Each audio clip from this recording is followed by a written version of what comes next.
Selamat datang di Novel Bersuara. Sebuah cerita yang berjudul Bunda, Bukan Wanita Malam. Episode 45. Oleh autor Kolom Langit. Dengan If sebagai pengisi suara. Selamat mendengarkan.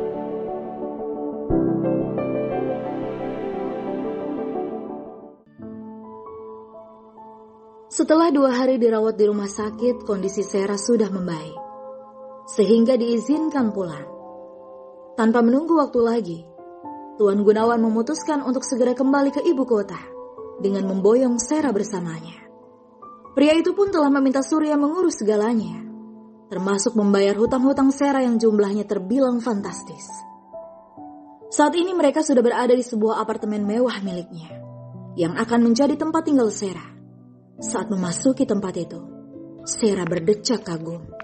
Sebuah apartemen super mewah dengan fasilitas lengkap. Sangat berbeda dengan huniannya selama ini. Mereka kemudian duduk di sebuah sofa panjang dan membicarakan beberapa hal. Wira sudah menemukan anak kalian. Syukurlah, ada orang baik yang menemukan dan merawatnya. Sera menundukkan kepala, merasa malu dengan perbuatannya yang tega membuang anaknya sendiri. Bahkan ia tak pernah memikirkan nasib bayi malang yang ditinggalkannya beberapa tahun lalu. Mengingat semua itu, rasa bersalah menjalar di hatinya. Maafkan aku, Ayah. Aku bersalah. Meskipun raut wajah Tuan Gunawan jelas tergambar kesedihan, namun ia tetap tersenyum tulus ke arah Sera.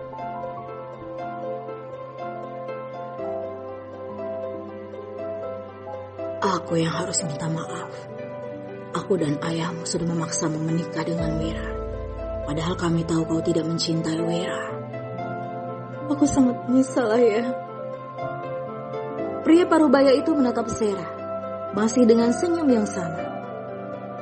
Lupakanlah. Sekarang yang terpenting adalah anakmu, Lila. Lila? Namanya Lila? Iya.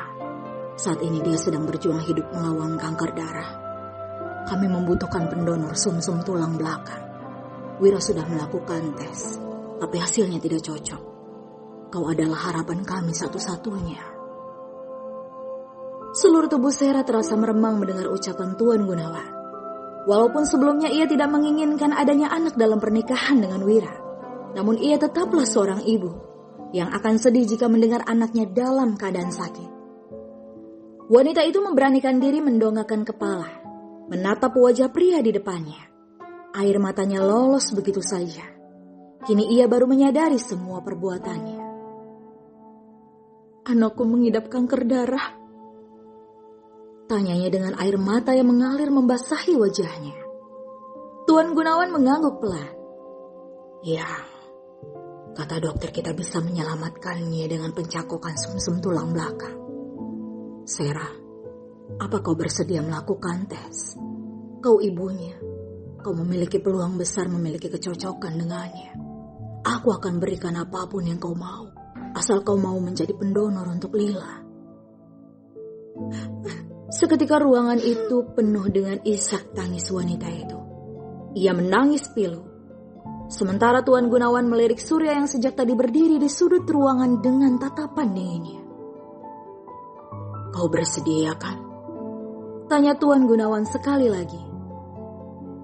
Sera menyaut dengan anggukan kepala pertanda setuju. Ia bahkan belum dapat berkata-kata. Yang dilakukannya hanya menangis dan menangis. Ayah, apa aku boleh bertemu dengan anakku? Lirihnya. Tentu saja, besok kau boleh menemuinya. Tuan Gunawan melirik arah jarum jam di pergelangan tangannya. Waktu telah menunjukkan pukul 9 malam. Aku harus pergi. Besok aku akan mengirim beberapa orang asisten rumah tangga untuk menemanimu di sini. Terima kasih, Ayah. Baiklah, istirahatlah. Kalau kau butuh sesuatu, hubungi saja Surya. Ucapnya dengan senyum ketulusan. Pria parubaya itu kemudian melangkah keluar dari ruangan. Setelah meyakini tuannya sudah keluar, Surya pun mendekat pada Sera. membuat wanita itu merasa tak nyaman. Surya selalu menunjukkan rasa tidak sukanya pada Sera secara terang-terangan. Ini kunci apartemen, kunci mobil, dan juga sebuah kartu tanpa batas. Mbak Sera bisa menggunakan semua ini. Sera mengulurkan tangannya, menerima beberapa benda pemberian Surya. Setelahnya pria itu pun beranjak keluar. Namun suara panggilan Sera menghentikan langkahnya. Boleh aku tanya sesuatu? Surya berbalik menatap Sera dengan dingin. Silakan. Kenapa aku harus tinggal di apartemen ini? Kenapa tidak di rumah ayah saja? Bukankah anakku ada di rumah ayah? Dengan wajah datar Surya menjawab. Denwira sudah menikah lagi. Jadi Tuan tidak mungkin membawa Mbak Sera ke rumah. Seketika raut wajah Sera berubah mendengar ucapan Surya. Ia sama sekali tidak menyangka bahwa Wira sudah menikah lagi. Abah, Wira sudah menikah lagi. Tapi kenapa ayah tidak bilang padaku tadi? Karena itulah saya memberitahu Mbak Sera. Surya menatap tajam pada wanita di depannya. Sejak kepergian Mbak Sera, Nyonya depresi dan sakit selama bertahun-tahun. Nyonya baru dinyatakan pulih beberapa waktu lalu. Dan lagi pula, Nyonya sangat menyukai istri Denwira. Begitupun dengan anak Denwira. Ujarnya bernada sindiran. Sera yang sejak awal menyadari bahwa Surya tidak pernah menyukainya hanya menghela nafas panjang. Ia membalas dengan tatapan tak kalah sinisnya. Apa kau masih menyimpan dendam padaku? Tidak, tapi tolong jangan buat masalah lagi. Saya permisi. Laki-laki berperawakan tinggi besar itu menundukkan kepala sebelum meninggalkan ruangan itu. Menyusul tuan yang sudah keluar lebih dulu. Tinggallah Sera dengan sekelumit tanda tanya di benaknya. Wira sudah menikah lagi. Dengan siapa? Seperti apa wanita yang bisa menggantikanku? Sera menjatuhkan tubuhnya di sebuah sofa.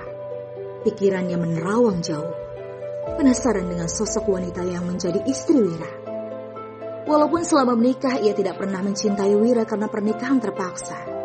Namun tetap saja timbul sebuah tanda tanya. Wira sangat mencintaiku. Dan dia bukan tipe laki-laki yang mudah jatuh cinta. Wira tidak akan pernah bisa melupakanku. Tapi siapa wanita itu yang sekarang menjadi istrinya? Bersambung.